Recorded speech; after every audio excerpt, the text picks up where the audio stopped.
Hi guys, hope you're all enjoying Exit Light's 31 Days of Halloween. I think it's brilliant. And remember, if you like her stuff, which I'm sure you will, please click that like button and don't forget to subscribe. It's free and you'll be notified of any new content. You'll be notified of anything to do with any podcasts that are coming up. There's podcasts every week. You'll be told about the groups. Exit Light's Facebook group is called Exit Light, and my Facebook group is called Paranormal and Supernatural World. They're all sort of interlinked, but there's all different stuff. If you like the paranormal or the supernatural or just anything strange, it will meet everybody's needs, believe me. Anyway, today I'm going to talk about something that really, really interests me. Monsters from the deep. Excuse me. Do you know more people have gone into space than have been down to the depths of our seas and oceans? In fact, more people have allegedly walked on the moon than have been down to the depths of our oceans. Having a place on our own planet where only about 5 or 6% has been explored will lead to tall tales and science fiction. As humans, we tend to make up what we do not know, and we fill in the blanks.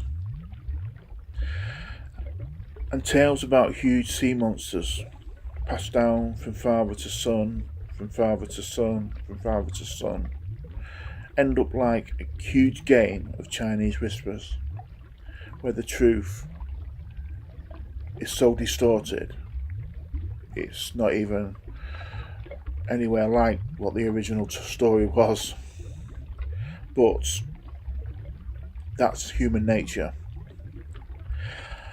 And for people who actually do not know this, new species are found nearly every week. And yes, I know most of them are really small. A lot of them may be only microscopic. But who's to say that a kraken or a huge monster isn't waiting in the depths of our seas tomorrow to be waiting to be found? As I turn the page quietly. And extinct creatures are being found all the time, thought to be long dead, but found alive and thriving in the dark where the sun cannot reach. I think I'm saying this correctly, but there was a fish called a coelacanth, and that was thought to have died out in prehistoric times, and it's been found doing really well, very deep, and this is quite a big size fish, really. So, who's to say that new species and other things like that are not there waiting to be found? And could there be controversial?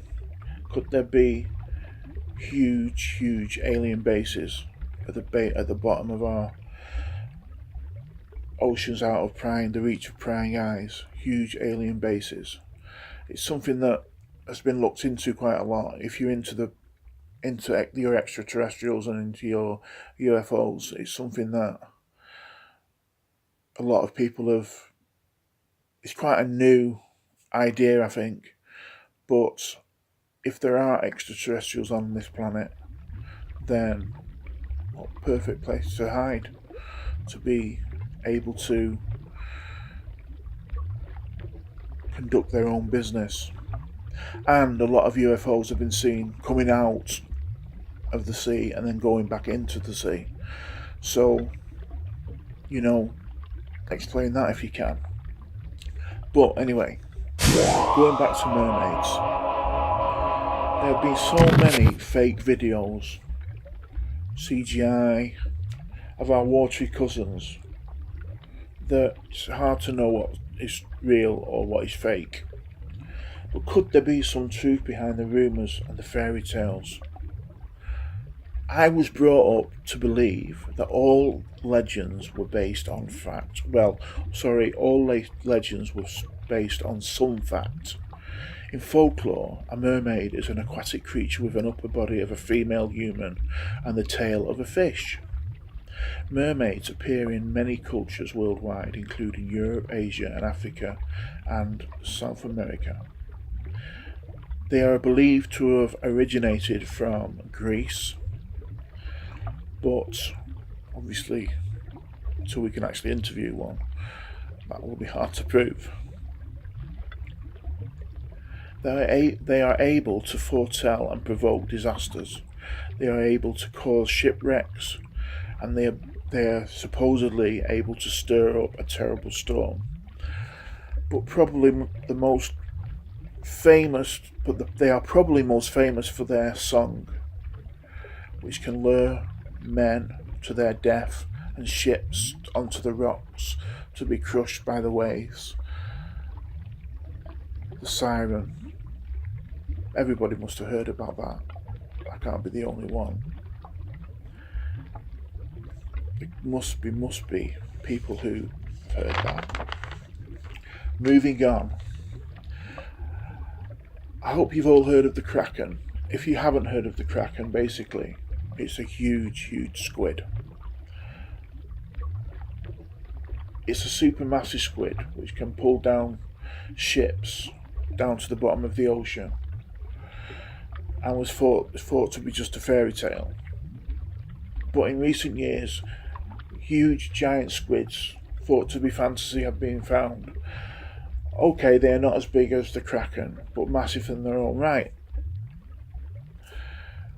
But what's to say there isn't a giant squid living and waiting at the bottom of our oceans that just hasn't been caught yet? And last but not least, the megalodon. The Meg is a shark from the time of the dinosaurs. It's thought to be extinct, but film and photos seem to keep popping up. Yes, the majority are fake, but there are a few that can't be explained. There is a famous World War II picture, a naval picture, I think American Navy, and obviously the picture is legit, and I think it's of two ships, and just behind one of the ships there is a dorsal fin, and then the tail fin just above the water. Now, if this is one shark, well, it has to be one shark because they measured the dorsal fin in relation to the tail, and this shark was bigger than the destroyer. If you dig around, you'll find this picture. It's amazing. Now,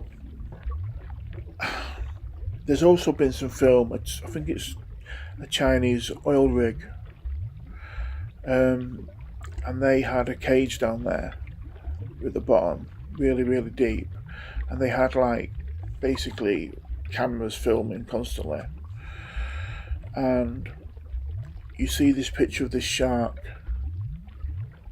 Now the cage is quite big, it's huge, and this shark makes it look like a matchbox.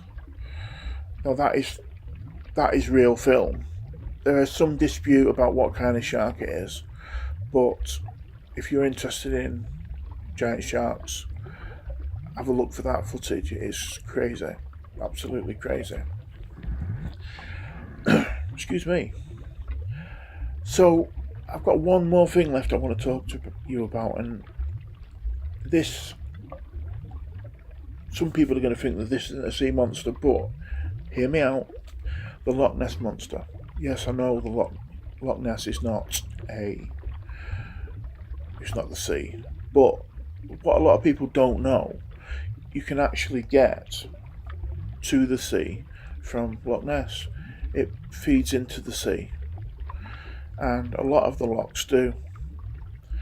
So some people's thinking is that the monster is real. I'm torn a little bit, I'm not sure. But the reason people don't see it all the time is it can go out to sea. Because a lot of people's argument is there's not enough food in Loch Ness to sustain a huge monster. But anyway, if you can get out to sea, obviously that's not going to be a problem. But it's something worth thinking about. And I think the one in America is at Lake Champlain, but they call it Champy or Champ or something. I think that's similar as well. But anyway, guys, I hope you've enjoyed listening, and obviously I would appreciate any of your comments. And remember, next time you go swimming, be careful, because something down there could be watching you, and you might be on the menu. Take care, God bless. Talk again soon.